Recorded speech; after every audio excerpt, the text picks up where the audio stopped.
جناب سعید آسی صاحب تشریف لائے.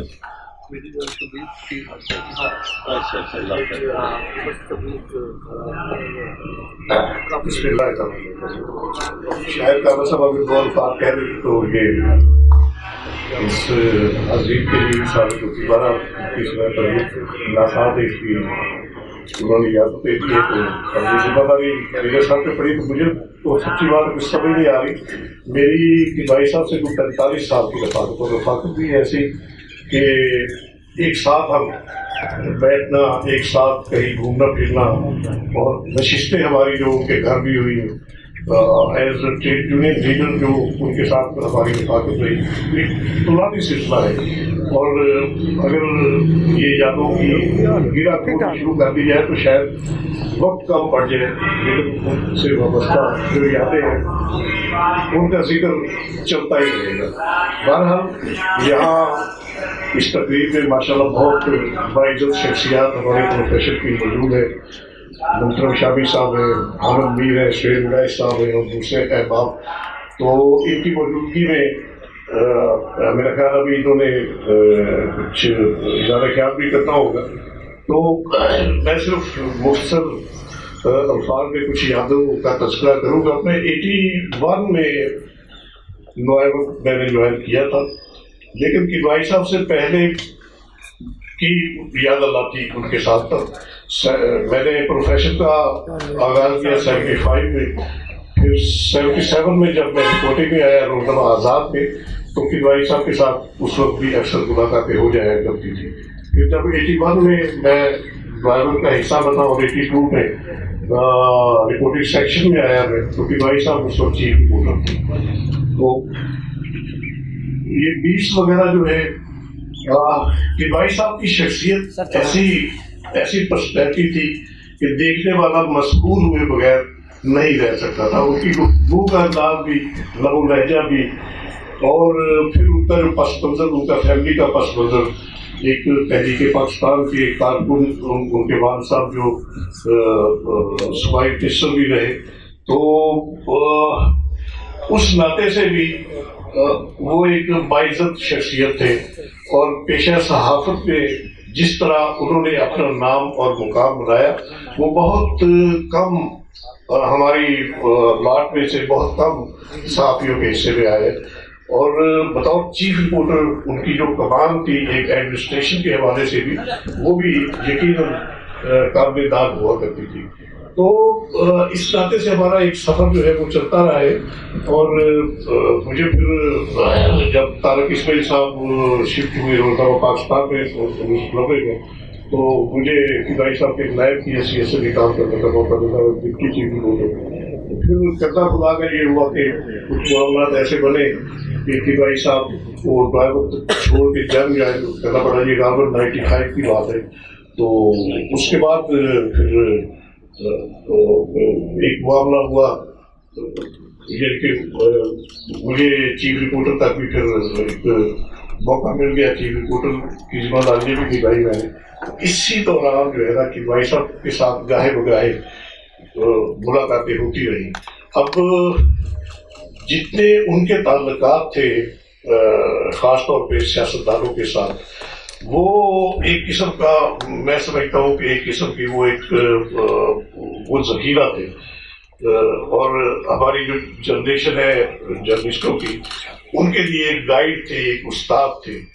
اگر کسی کو موقع ملا ہے ان کے ساتھ رفاقت کا، ملاقات کا، تو انہیں بخوبی اندازہ ہوگا کہ کتنا ان کے پاس خزانہ تھا معلومات کا، ملک کی سیاست کے حوالے سے، سیاسی قائدین کے حوالے سے. اور خاص طور پہ یہ نواز صاحب تو اس وقت بالکل نوگوش تھے. مجھے بڑی اچھی طرح یاد ہے 84 میں جب ضیاء الحق صاحب نے ریفرنڈم کی ایک شروعات کی تھی تو پہلا جلسہ یہاں باغ جناب میں ہوا تھا. تو اس میں میں اور کدوائی صاحب دونوں وہاں اس جلسے کی کوریج کے لیے گئے تھے. تو یہ نواز صاحب تو بالکل نوگوش، اس وزیر خزانہ کا پورٹ فولیو تھا پنجاب کا ان کے پاس. اور جو تقریر انہوں نے کی وہ کدوائی صاحب نے مجھے بتایا کہ کس کی لکھی ہوئی تھی، یہاں بتانا مناسب نہیں ہے. تو بہرحال کدوائی صاحب کی اور نواز شریف فیملی کی جو ایک یاد اللہ کا سلسلہ ہے، वो वहीं से मेरा ख्याल है वहीं उसी जलसे से शुरू हुआ था। उसके बाद फिर उनका आना जाना हुआ और इतना उनके ताल्लुकात हुए कि उनके फैमिली मेंबर की हैसियत से कि भाई सब पहचाने जाते थे। मुझे भी मौका मिला कि भाई साहब एक बार मुझे अपने साथ ले गए, तो उनके फैमिली के साथ आपने डिनर किया था। उनकी डाइनिंग टेबल है, वहाँ उनकी फैमिली के मेंबर्स थे और आप लोग थे। तो इस तरह के ताल्लुकात जो कि भाई साहब के थे वो वाकई एक सहाफ़ी को होना भी चाहिए इस तरह कि उसने अगर कोई स्कूप निकाल रहे हैं, कोई अच्छे एक्सक्लूसिव स्टोरी तैयार करनी है, तो उसके ताल्लुकात ऐसे होने चाहिए। ब्यूरोक्रेसी में भी, सियासतदानों में, जो जिसकी बीट है वहाँ उसके ताल्लुकात हाई अप्स के साथ होने चाहिए। उनकी भाई सब बेमिसाल के इस हवाले से।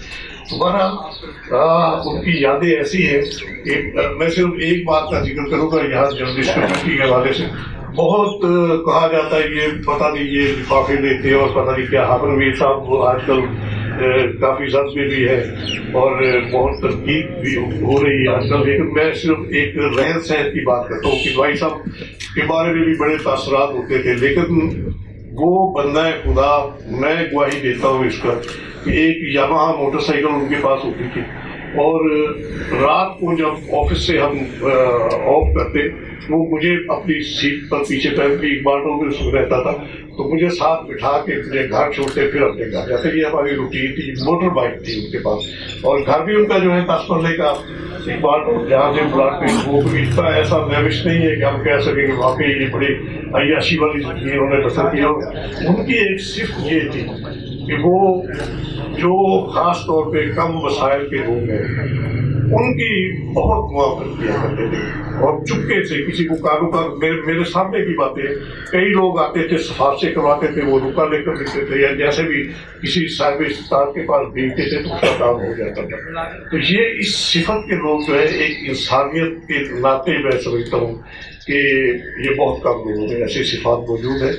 और हमारी जर्नलिस्ट कम्युनिटी के लिए भी उन्होंने जो खिदमत अंजाम दी, ये बड़े आजकल बड़े दावे होते हैं ये जर्नलिस्ट हाउसेस सोसाइटी पर बड़ी सियासत होती है, लेकिन किसी को शायद नहीं पता कि ये सोसाइटी बनी कैसे थी। ये 2003 की बात है। परवेज भाई साहब चीफ मिनिस्टर थे, मैं उस वक्त PFUJ दस्तूर ग्रुप का प्रेसिडेंट था, उनकी भाई साहब पंजाब के सदर थे। तो हम दोनों ने ये प्रोग्राम बनाया। परवेज भाई साहब से बात हुई, उनसे एक नशिस्त हुई और उस नशिस्त में पूरे पाकिस्तान की जो जर्नलिस्ट कम्युनिटी के नुमाइंदा लोग हैं वो उसमें वहाँ पे उसमें बदौर किया था। उस नशिस्त में परवेज भाई साहब ने मेरे कहने पर और तिबाई साहब के कहने पर यहाँ पंजाब जर्नलिस्ट हाउसिंग सोसाइटी जो है उसके क्याम का न सिर्फ वादा किया बल्कि उसी वक्त नोटिफिकेशन भी तैयार करवा दिया। ये पंजाब जर्नलिस्ट हाउसिंग सोसाइटी जिसके प्लेटफार्म पे लाहौर प्रेस क्लब अब आज क्लेम करता है कि उसने ये पंजाब की हाउसिंग सोसाइटी बनवाई है। इसी तरह इस्लामाबाद की जो हाउसिंग सोसाइटी है मुल्तान की, ये उसी पंजाब जर्नलिस्ट हाउसिंग सोसाइटी के प्लेटफार्म पे हुई और तिवारी साहब उसके पायनियर्स में शामिल थे। तो ये उनकी सिफात जो है, अब ऐसी बातों का हम जिक्र करना शुरू करें तो यकीनन एक अजमत इंसान की जो अजमत और अजीमत है उसकी गिरे खुलती है। बहरहाल ये आज की ये नशिस्त जो है उनकी याद में मुनक़द हुई और मुझे ये खुशी है कि उनके साहबजादा जो है वो बहुत एक रख रखाव के हवाले से भी और उनके नक्शे कदम पर कि भाई साहब ने जो कदरे इंसानियत के नाते से एक सेट की थी, उनके साहबजादा भी उसी नक्शे कदम पे चल रहे हैं माशाल्लाह।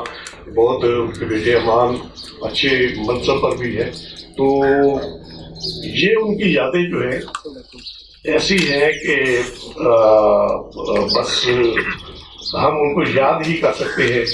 उनका जाहिर है वो एक इस दुनिया जहाने फानी से जिस तरह रुखसत हुए काम करते हुए काम के दौरान यानी अपने ऑफिस से अपनी ड्यूटी सर अंजाम देने के बाद वो घर आए तो वहाँ उनका इंतकाल हुआ। तो ये काम के साथ भी उनकी लगन का सबूत है और डेडिकेशन जो है एक प्रोफेशन में ये उसका मेजर सबूत है। बहरहाल आज की तकरीब भी उनकी याद में मुनक़द हो रही है, तो इससे मेरा ख्याल है उनके दर्जात की बुलंदी का भी बहुत मेहरबानी है।